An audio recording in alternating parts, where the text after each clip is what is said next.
Number 5. Demetrious Johnson. A few years into the UFC flyweight division's existence, there were two things that were apparent. Demetrious Johnson was the best 125-er in the world, and nobody cared about flyweight fights. Despite being literally the most successful UFC champion of all time, Johnson and the division were simply not drawing in the numbers the promotion was looking for. For years, according to White, there was consideration for dropping the division entirely, but the glue that everyone felt was keeping the division together at the time was DJ. He was too good to get rid of, right? In the lead up to his record-setting 11th title defense, Johnson got caught up publicly with UFC brass about a potential fight with TJ Dillashaw. Demetrious wrote an open letter laying out all of his issues with the TJ fight and his treatment by the promotion over the years. White responded by pointing out Johnson's poor pay-per-view numbers and questioned his position as the pound-for-pound #1 in the world. Ultimately, DJ would fight and defeat Ray Borg, afterwards saying he was open to a super fight for a few million. Dana wasn't a fan of the idea. Listen, you can't be in a position where you're like,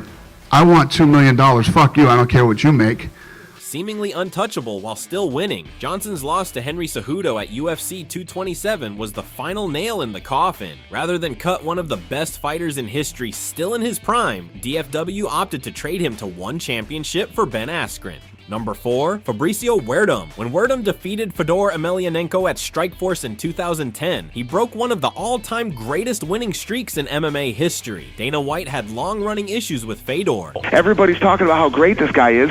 No, he's not. Then he goes in and loses to Verdum, a guy who we cut from the UFC for losing. But that loser they cut eventually came back to the UFC after Strikeforce was absorbed by Zuffa and found himself on a 5-fight win streak with an interim heavyweight title for his troubles. His next opponent would be the man Cain Velasquez, the two-time UFC champion who was on a 4-fight run of his own, with 2 epic beatdowns of Junior Dos Santos. After a long layoff due to injury, the promotion was looking to make a huge push in the Mexican market, utilizing the champion's heritage in their second ever show in Mexico City. Unfortunately for Dana White, the UFC reject ruined all that when he took it to Cardio Kane at increased elevation and stole his title in the 3rd round. The UFC has not held a pay-per-view in Mexico since. Number 3. Colby Covington. At first, it would have seemed that Colby Covington was exactly the type of champion Dana White would want. He was brash and in your face, and he caused all kinds of chaos on the microphone. But a clash with the boss would nearly clip his wings before he ever flew. The trouble started after he captured interim gold against Rafael Dos Anjos. Dana White wanted him to fight rival Tyron Woodley 3 months later at UFC 228, but Covington had planned a surgery to correct a sinus issue and rejected the offer. After the fight failed to materialize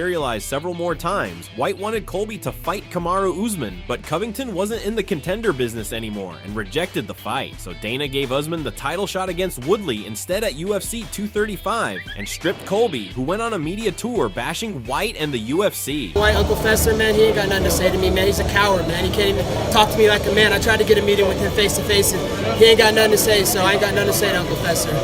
Next, Colby invaded UFC 235 Fight Week, harassing Usman with a bullhorn, and in a now infamous video, confronting Dana at a blackjack table before waiting outside the casino next to White's car. The UFC president wasn't too impressed. I offered you the fight. You know I offered you the fight. You could have took it. Now you're going to have to wait. 400 plus days after winning the interim title, Covington would try to get back in the UFC's good graces by taking a short notice fight with Robbie Lawler while champion Usman was out with an injury. After dominating the fight, there was no doubt he was next in line, and a title bout was scheduled for December, which he would go on to lose. After all that, you'd have to wonder how Dana felt about Covington, and this response, when asked to comment on Colby telling the media he would hit White in the head with the title if he tried to put it around his waist, says it all. Good luck with that. He's a big mouth fucking idiot.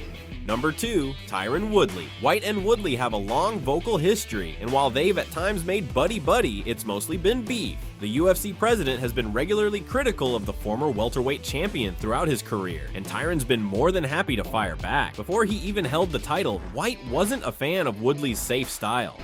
Tyron's got a ways to go. Seems like he chokes in the big fights. After he shockingly KO'd Robbie Lawler to capture the strap at UFC 201, things didn't improve. Frustrated with how he was being marketed in the lead-up to UFC 205, Woodley famously told ESPN that he was the worst-treated champion in UFC history, and in part attributed this to his race. This prompted Dana to call him a drama queen who drove away fans. The beef between the two didn't get any better after his rematch with Stephen Thompson shit the bed, and soured further after another boring defense against Demian Maia. When you get booed out of an arena, it means people don't want to watch you fight.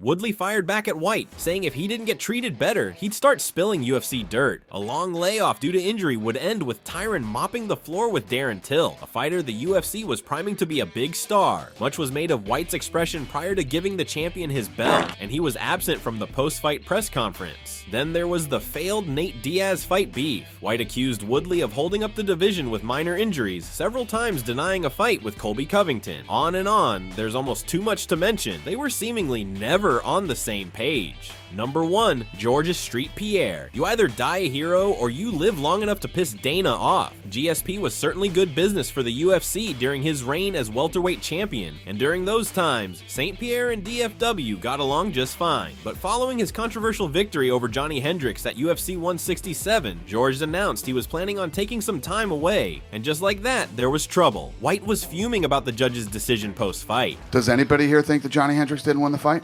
More so than the decision, the UFC president was having none of the champion's desire to take a break. You owe it to the fans, you owe it to that belt, you owe it to this company, and you owe it to Johnny Hendricks to give him that opportunity to fight again. White would later, while not revealing them, dismiss GSP's reasons for needing time away. You know, he's very emotional about some shit that's going on with him right now, and it's really not that bad. A month later, Georges vacated his title and left this giant disaster behind him. For a few years, he would return in 2017, moving up to middleweight to take the title from Michael Bisping at UFC 217. One of the stipulations of getting that fight was that GSP would have to defend against Robert Whittaker if he won. Georges vacated again, having fought Bisping with a digestive disease. White was not surprised. There's a reason I put that stuff in the contract for him to sign. There's a reason. And you know, am I shocked?